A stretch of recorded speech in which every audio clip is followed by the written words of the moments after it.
जय हिंद दोस्तों, मैं शिवानी। आज की इस वीडियो में मैं आपको यूपीएससी सीएसई यानी कि जो प्रीलिम्स एग्जाम होता है उसकी स्ट्रेटेजी बताने वाली हूँ। तो जो प्रीलिम्स एग्जाम होता है उसमें पेपर दो होते हैं, यानी कि जीएस पेपर फर्स्ट और जीएस सेकंड। तो जो जीएस सेकंड होता है उसे हम सीसैट के नाम से भी जानते हैं। तो आज हम ये जो स्ट्रेटेजी बता रहे हैं सीसैट पेपर की नहीं, यानी कि जो स्ट्रेटेजी है ये प्रीलिम्स का जो जीएस पेपर फर्स्ट होता है उसकी है। तो चलिए समझते हैं कि स्ट्रेटेजी इसके क्या है और कौन सी स्ट्रेटेजी हमें फॉलो करनी है। तो जो प्रीलिम्स का एग्जाम होता है इसमें नेगेटिव मार्किंग होती है 1/3 की।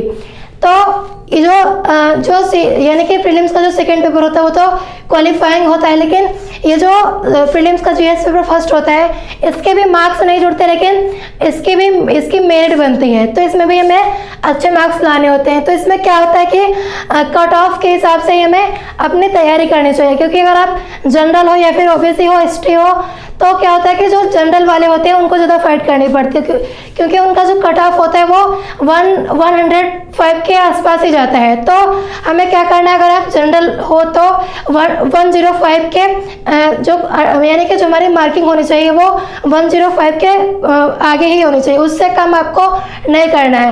नहीं तो फिर आपका ये पेपर यानी कि आप इसमें फिर नहीं कर मतलब आप इसको फाइनल नहीं कर पाओगे, क्योंकि कट ऑफ के हिसाब से हमें अपनी प्रिपरेशन करनी होती है। तो ये जो एससी एसटी और ओबीसी वाले होते हैं इनकी जो कट ऑफ होती है 80 से 100 के अप्रॉक्स यानी कि बीच में ही होती है। तो इन्हें तो ज़्यादा फाइट नहीं करनी होती, लेकिन अगर आप जनरल हो तो आपको ज़्यादा अच्छे से प्रिपरेशन करनी है। लेकिन अगर आप एससी एसटी ओबीसी हो फिर भी आपको ये नहीं सोचना कि हमारा कट ऑफ कम जा रहा है तो हम तैयारी नहीं करेंगे। आप चाहे जिस कैटेगरी को हो आपको अपनी प्रिपरेशन अच्छे से ही करनी है। तो चलिए समझते हैं कि अगर हम कितने क्वेश्चंस करेंगे तो हमारे कितने मार्क्स आएंगे, यानी कि कितने अटेम्प्ट पर। तो ये जो जीएस का पेपर होता है यानी कि प्रीलिम्स में इसमें 100 क्वेश्चंस होते हैं और इसकी मैक्सिमम मार्किंग 200 की होती है। तो इसमें अगर हम 65 अटेम्प्ट करेंगे या फिर 80 या फिर 90, तो चलिए अब हम देखते हैं कि अगर हम 65 अटेम्प्ट करेंगे तो हमारे कितने मार्क्स आएंगे और 80 पे कितने आएंगे और 90 पे कितने आएंगे।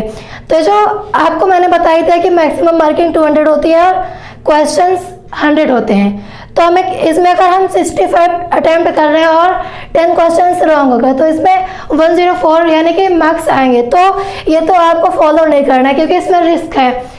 फिर जो नेक्स्ट स्ट्रेटजी है उसमें आपको 80 अटैम्प्ट करने हैं।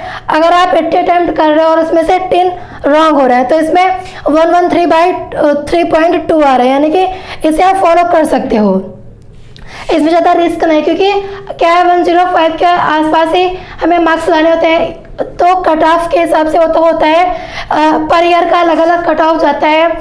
तो इसमें तो इसे हम फॉलो कर सकते हैं, क्योंकि इसमें 113.2 आ रहे हैं तो इसे हम कर सकते हैं। लेकिन ये तो बिल्कुल नहीं कर सकते, क्योंकि इसमें 104 ही आ रहा है तो ये तो कट ऑफ से कम ही है।